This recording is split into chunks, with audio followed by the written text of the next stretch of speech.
Oi, pessoal. Estou aqui hoje com o Ronaldo Soares, aqui no Brasil. O Ronaldo é gerente-geral florestal da Hexagon, que é uma empresa que vende e presta serviços de tecnologia mundialmente. Muita gente conhece a Hexagon. E a gente quer falar um pouco de carreiras de tecnologia e como o Ronaldo ele tem enxergado hoje o profissional que tem trabalhado com tecnologia e esse perfil. E a gente tem conversado um pouco mais, eu resolvi trazer aqui para nossa discussão, para o nosso podcast, um pouco dessas análises.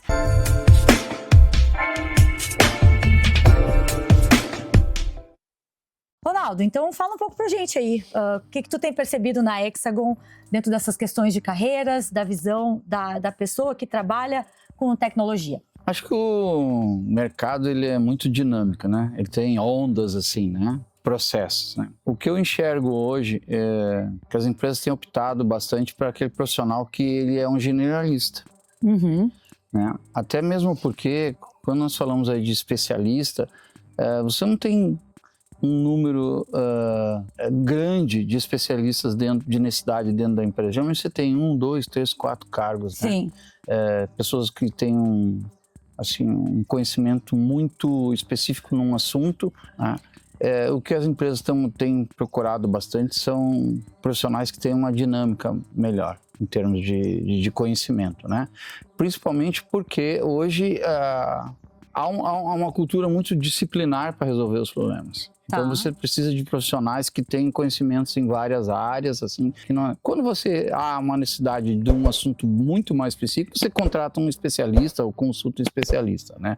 Um outro grande ponto, as empresas também estão sempre muito preocupadas com a movimentação dentro da própria empresa, né? Quando você se especializa muito, por exemplo, numa determinada função, você fica muito restrito àquele cargo. Quando você tem um conhecimento um pouco mais amplo, essa pessoa pode trabalhar tanto na área de desenvolvimento de projetos, como, por exemplo, numa área de produção, uma área de controle, né? Sem ter a necessidade. Ele tem que ter um foco muito maior, por exemplo, na gestão, do que especificamente numa área específica. Para isso, você contrata um especialista que vai te atender. E um outro ponto, acho que extremamente importante, as empresas também, no momento de crise, o jornalista é uma pessoa muito utilizada, porque é um cara que você pode contar que, dependendo, ele vai conseguir resolver várias questões, né, que provavelmente um especialista não vai ter essa flexibilidade toda. Mas como eu digo, o mercado é muito dinâmico. Hoje a gente está falando isso e amanhã pode totalmente isso inverter o jogo, né? Já teve nuances, por exemplo, no mercado que ele focava muito no especialista, né? As crises vieram, principalmente crise de 2009, 2014 ali, pós-14, e as empresas começaram a focar um pouco nisso. Então tem áreas muito específicas dentro da empresa que são destinadas a especialistas. Mas numa visão geral, tu enxerga que o generalista hoje, ele consegue estar mais amplo em várias habilidades do que o generalista. Vamos supor, quando tu vai contratar alguém hoje para teu time, tá? Tu leva muito em conta, ele se formou, ele se especializou, ele fez um mestrado, um doutorado nessas áreas, ou tu tenta enxergar um pouco a dinâmica desse cara dentro de áreas diferentes? Como é que tu faz essa análise assim hoje? Tá muito direcionado com o que eu quero da vaga, né? Como eu digo, especialistas são muito poucos que você tem dentro da empresa, né? Muito específico. Então, sempre quando eu estou contratando alguém, eu estou pensando quais as possibilidades futuras que eu posso usar esse profissional, né? Ou eu vou ficar muito bitolado, bom, esse cara eu só consigo usar nessa atividade. E isso restringe muito as opções da empresa. Então, a empresa optam por verificar profissionais que ela pode, no futuro, utilizar em outras funções. Né? Sejam por abrir mercados, sejam por oportunidades, sejam por uma questão até de crise. Sim. Outra coisa que a gente conversou, que eu acho que é interessante trazer para o pessoal, é essas visões que a gente fala da pessoa enxergar muito à frente. Porque a gente traz dentro da nossa discussão do SGAI a questão do early adopter, né? Da pessoa ser um adotante inicial, mas que ela não esteja tão à frente que o cliente não está enxergando o que ela está pensando. Então eu queria que tu explicasse um pouco assim, porque tu trouxe pra gente às vezes que o básico bem resolvido, ele termina sendo um diferencial tão grande do que algo muito à frente que não consegue nem trazer para uma realidade, né? Pode explicar um pouquinho isso? Isso talvez seja um dos problemas que a tecnologia nos trouxe, tá? A gente tem uma enxurrada de informações hoje, de tecnologia, mas ao contrário disso, as empresas ela têm a operação, que ela tem que funcionar no dia a dia. Né? E é essa enxurrada de informações que bombeia, e principalmente essa geração mais nova, muitas vezes deixam de focar na operação e já estão pensando assim. Um exemplo clássico é quando você compra, por exemplo, um celular, um iPhone 16. Tá. Muitas vezes você nem consegue operar ainda toda a potencialidade e já estão lançando o 17. Então, essas pessoas, ao invés de tirar o potencial do 16, já estão pensando no 17. Mas no mundo real operacional não funciona assim, né? Você tem uma necessidade daquela situação que é diária, cotidiana, você tem que montar um equipamento, tem que executar uma atividade e ela tem que, dentro da empresa, ela faz investimento, ele tem uma maturação e tem uma depreciação que você faz. Então você não compra uma tecnologia que você, vou usar e dentro de 5 meses já vou trocar. Não funciona assim. As empresas não têm recursos, elas não são esgotáveis, né? São limitados. Então você tem que definir uma tecnologia que você diz, vou adotar essa tecnologia que vai me atender 2, 3, 4 anos. Né? E esse é um problema que a gente vê hoje. Tem um excesso de informações, as pessoas, ao invés de definir uma tecnologia, botar, operacionalizar, eles já mal conseguem extrair o que isso tem a oferecer, já estão pensando na segunda. Isso causa uma instabilidade muito grande no sistema. Então, acho que isso é um grande problema desse excesso de informação hoje que a internet propicia, né? E a prática? Tu nota que as pessoas estão cada vez mais distantes da prática, de entender do que realmente colocar em prática que seja algo menor, mas já estão pensando tão à frente que não conseguem entender o mercado prático, operacional? Isso é assim, tá muito superficial o conhecimento, né? Você pega a geração, ela tem um nível de informação absurdo, né? Porque é bombardeada de informações, né? Muito mais do que a minha geração, né? Que tinha uma dificuldade de informação, você tinha que ir lá num livro, pesquisar, não tinha acesso ao livro. Hoje você dá um clique, você sabe o que acontece no mundo todo. Então isso está muito fácil. Em contrapartida, ela está perdendo um pouco a prática, o pragmatismo, né? Veja bem, você para andar num carro, ele não nasce pronto. Tem que alguém lá colocar a roda no lugar, tem que montar um chassi, tem que colocar um motor, tem que adicionar um ar-condicionado, tem que fazer o vidro. E essa geração, ela quer muito pular essa etapa.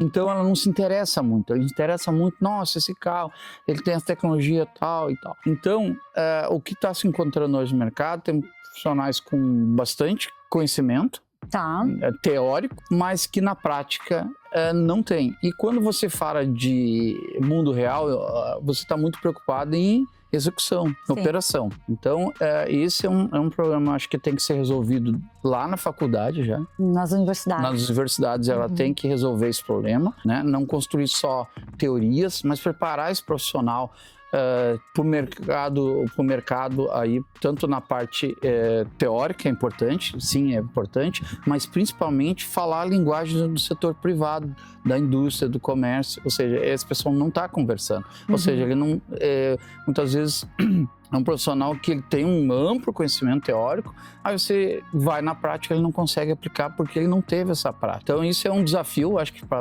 as universidades, né? Eu vejo alguns programas sendo, algumas iniciativas público de universidades e iniciativa privada, alguns programas de trainee, algo nesse sentido, e algumas parcerias para justamente começar a fazer essa adaptação, para sair daquele mundo acadêmico, daquele mundo que parece um mundo perfeito, e entrar no mundo real, que é um mundo que daí tem meta, que tem pressão, né? Que o pessoal tem uma dificuldade aí nesse sentido, para começar a... Então hoje a gente tem um excesso de mão de obra, mas tem dificuldade de achar uma mão de obra especializada. Pois é, isso que eu ia te perguntar. Aí a gente volta a falar. Tu nota uma carência hoje de achar profissionais de tecnologia que envolvam essa prática e também de como se inserir nesse mercado, né? Porque a gente comentou muito sobre as habilidades, os soft skills, né?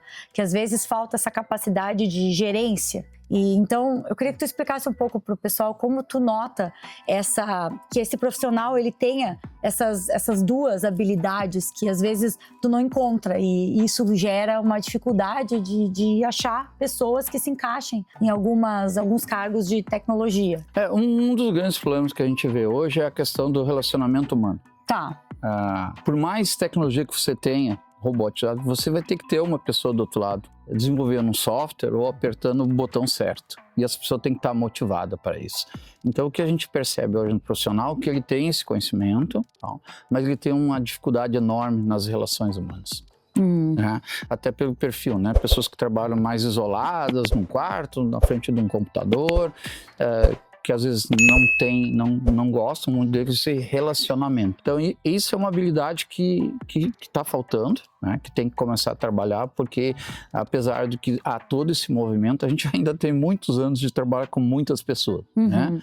A robotização, ela vai acontecer, mas eu acho que isso vai tomar muito tempo ainda, né? Então, como eu digo, a gente precisa de pessoas que gostem de pessoas, que lidem com pessoas e façam gestão. Porque eu não conheço nenhuma empresa no mundo que tenha tido sucesso sem ter tido uma boa gestão de pessoas. Então, essa é uma outra habilidade também que eu acho que as universidades vão ter que começar a trabalhar fortemente. A gente vê muito problema de relacionamento, inclusive de pessoas com bastante conhecimento, especialistas, e quando você oferta, por exemplo, um cargo de gestor, ele diz, eu vou ter que lidar com pessoas. Não quero, Entendi. Não me serve. Sim. Então, é um outro... Uma mescla, né? É um outro desafio, eu acho que essa geração tem a enfrentar. Se tu tivesse que dar um conselho, né, para as pessoas que estão pensando na transição de carreira ou já trabalham com tecnologia, mas precisam entender melhor esse mercado ou querem, né, entrar em vagas dessas carreiras que cada vez mais vão precisar, qual conselho assim que tu daria para uma pessoa? Bom, primeiro você tem que aprender a gostar de pessoas. Tá bom, esse é o primeiro. E entender que os resultados eles ocorrem através das pessoas. Então, se você, por mais tecnologia que você tenha, se você não tiver uma boa gestão de pessoas, você terá muita dificuldade de conseguir os resultados. Mesmo em empresa de tecnologia, você olha uma empresa de tecnologia, não é uma pessoa. Você tem um grupo lá, uma equipe enorme, 100, 200, 300 pessoas. Essas pessoas têm que estar motivadas, treinadas, tem que ter objetivos, tem que ter focos e tem que sentir pertencer ao grupo, né? Então, eu acho que a primeira coisa é começar a mudar um pouco o foco, gostar de pessoas, aprender sobre gestão de pessoas. Todos os resultados que a gente obteve até hoje, na minha carreira, foi através de gestão de pessoas. Porque tecnologia você compra, você vai no mercado, você compra. Agora você criar cultura, tratar com treinamento com pessoas é um negócio de longo prazo. Muitas empresas não querem investir. Há um conceito equivocado no mercado que diz assim, se eu treinar pessoas, eu torno um bom profissional, amanhã a concorrência me leva esse cara. Mas você tem que pensar de um outro ângulo. É muito melhor você trabalhar um pouco tempo com uma pessoa extremamente motivada e eficiente com resultados, que você ficar com uma pessoa durante um tempo ineficiente. Não tem nada pior para uma empresa que uma pessoa ineficiente, sem conhecimento.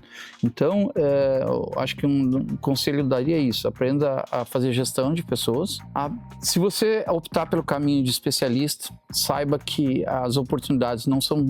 É um funil, né? São poucas pessoas especialistas, ou seja, você tem que estudar muito e realmente ser uma referência no mercado. Não há muitas especialistas em qualquer ramo que seja. Você vai pegar, pega numa fábrica, engenharia de design, você vai ter uma ou duas pessoas de referência. Então, assim, é um mercado muito... Então, se você optar por isso, tudo bem, você tem que entender que você vai ter que ser realmente um especial, vai ter que estudar muito, vai ser uma referência, é um caminho árduo, não é difícil, mas tem que ter. Ao mesmo tempo, se você tem um conhecimento um pouco mais amplo, mais diversificado, as suas possibilidades de mercado profissional são muito mais ampliadas.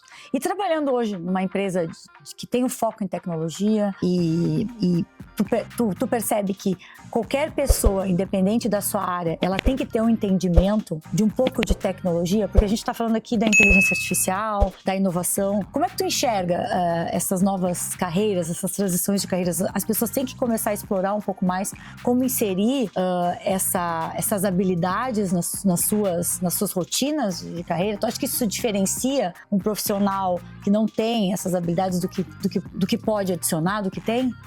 Primeiro, eu acho que você não deve remar contra a maré. Ou seja, o mundo caminha por esse lado. Então, você só tem duas opções: você está fora ou você está dentro. Tá? Então, a maneira que você tem de permanecer no negócio é você conhecer o mundo que você está inserido. Ou seja, hoje se fala muito em IA, é uma realidade que está aí presente, ela vai até que surja algo novo, é o toque do momento. Então, nada mais importante, acho, você conhecer como que hoje está o IA, quais são as possibilidades. Acho que são quase que infinitas, vamos dizer assim, né? Ainda é uma coisa muito nova, e eu acho que o profissional que quer se estabelecer dentro do mercado, ele vai ter que entender quais são essas ferramentas que são possíveis usar em tecnologia, que facilitam a vida, que ganham. É velocidade, o mundo é velocidade. Tá? É tempo. Tempo, como o americano gosta de dizer, tempo é dinheiro. Então, velocidade conta tudo. Isso vai diferenciar aquele profissional. Se você é um apresentador profissional que conhece um pouco de áudio, que não conhece, acredito que as empresas vão optar por esse que já tem conhecimento. Principalmente quando se falando em empresa de tecnologia, que é óbvio que isso é uma realidade dela ter IA, né? Então, não vejo como profissional evitar esse assunto. Ele vai ter que... Agora, indo para uma segunda parte que a gente quer discutir, é sobre a política de ESG. E a gente estava falando muito sobre a forma, né, que essa sigla foi levada para muitas empresas, às vezes até uma forma de impor. E eu queria que tu trouxesse um pouco o teu pensamento sobre a sustentabilidade, o ESG, como tu enxerga, que a gente fala muito aqui da sustentabilidade empresarial e a gente levanta essa bandeira de uma sustentabilidade empresarial e não, né, de um ativismo. Então, traz pra gente o teu ponto de vista dentro dessa política. Isso é bem interessante. Durante a minha carreira, eu vi muitos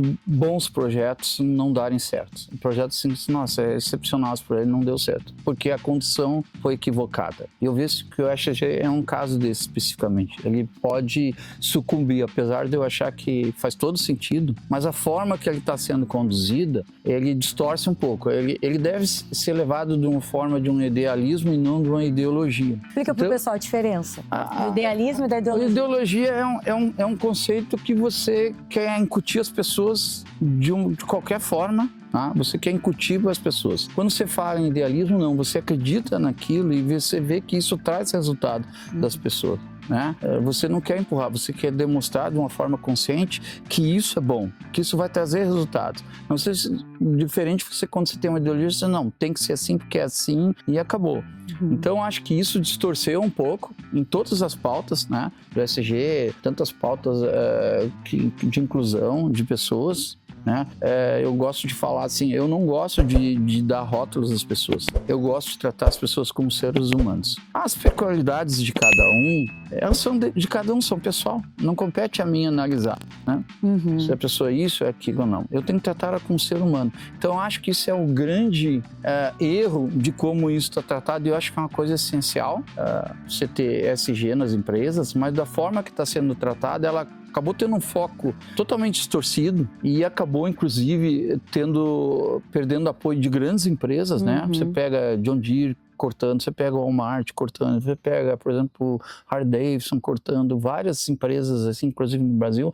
Por quê? Porque distorceram o fundamento, que é extremamente importante isso, e levaram para um outro lado extremamente ideológico, impositivo. Né? Veja bem, isso é uma questão de conscientização, não é uma questão de imposição. Eu acho que a gente tem que mudar o foco da pauta e sim seguir mas com outro enfoque. Interessante. Não, eu acho interessante trazer o teu olhar também como uma pessoa que trabalha numa empresa grande e que com certeza vocês têm essas políticas, né, uma empresa listada, e enxergar também que eu acredito que a Hexagon deve ter feito algumas alterações dentro dessa política que antes que era uma obrigação, e eu acho que cada vez mais as empresas estão entendendo, não, como é que a gente vai integrar de uma forma realmente que traga resultado, porque eu acho que no final de tudo vai trazer resultado, vai trazer lucro, e como a gente pode demonstrar que realmente uma política de sustentabilidade, ela traz um diferencial para a empresa, né, Ronaldo? Eu acredito que seja Sem sombra de dúvida, uma política bem aplicada nesses pontos, ela vai trazer resultados. Não é só um modismo. Né? Isso é importante, não é um modismo. Não quero fazer um discurso para a plateia ou para o mercado. Tu tem que conscientizar que aquilo vai trazer resultados financeiros. Eu acho que isso é uma coisa que faltou no discurso. Tá? Ele virou mais uma pauta identitária, digamos assim, quase assim, basicamente, de eco-chatos, digamos assim, do que realmente é. Todo mundo sabe a importância de você não jogar lixo na natureza, de tratar as pessoas corretamente, adequadamente, mas a forma como foi isso posto no tema, ele causou algumas distorções e acabamos tendo algumas empresas tiverem sucesso e não deveriam. Tu falou em próprios dados da John Deere, né? Que tu falou que eles analisaram a redução. Algumas empresas começaram a ver que os programas não deram resultados, os números caíram, e aí o que era para ser uma coisa boa, a empresa vai lá e, corta isso, né? Então, eu acho que a gente tem que ter um approach nesses temas, mas de uma forma mais consciente, de uma forma mais realista, pragmática, sair desse extremismo, que eu acho que o mundo precisa, que a gente cuide bem das pessoas, cuide bem do meio ambiente, né? Mas uma coisa pragmática, realista, né? Sem lado A ou lado B. Eu acho que esse é um dos problemas. Virou uma coisa muito ideológica e política, de eu sou lado A ou lado B, eu sou ativista, eu não sou, e isso leva em conta a sustentabilidade. E esse é um dos objetivos nossos, não levantar essas bandeiras, porque a gente quer falar de sustentabilidade empresarial e da inovação, da tecnologia. Por isso que o nosso objetivo é trabalhar muito nessa questão das pessoas enxergarem as carreiras, a tecnologia, a sustentabilidade empresarial com uma nova visão integrada, as iniciativas da empresa, mas que tragam lucro, o diferencial competitivo, e não numa visão muito de impor algo para a empresa, né? Eu acho que é isso. O investidor, ele vai fazer conta, né? Ele quer investir em algum programa e ele espera um resultado. Se esse resultado não tem, ele simplesmente corta e parte para o próximo. Então, eu acho uma pena esses temas tão sérios ser tratados de uma forma inadequada, mas eu acredito que o mercado já está percebendo isso. Sim. E ele vai acertar o rumo, vai corrigir o rumo e vai adequar os seus programas de acordo com a necessidade aí, e vai sair desse discurso assim que não é nada prático, digamos assim, e vai entrar em questões práticas, né? Não, com certeza. É isso aí, então. Foi um prazer aí conversar contigo. Eu agradeço aí da tecnologia, a oportunidade. Das carreiras. Esse é o nosso objetivo aqui no nosso podcast, nossas discussões no SGI Academy. E obrigada. Então, vocês continuem aqui assistindo os nossos vídeos, seguindo a gente se quer entender mais sobre carreiras, inteligência artificial e sustentabilidade empresarial.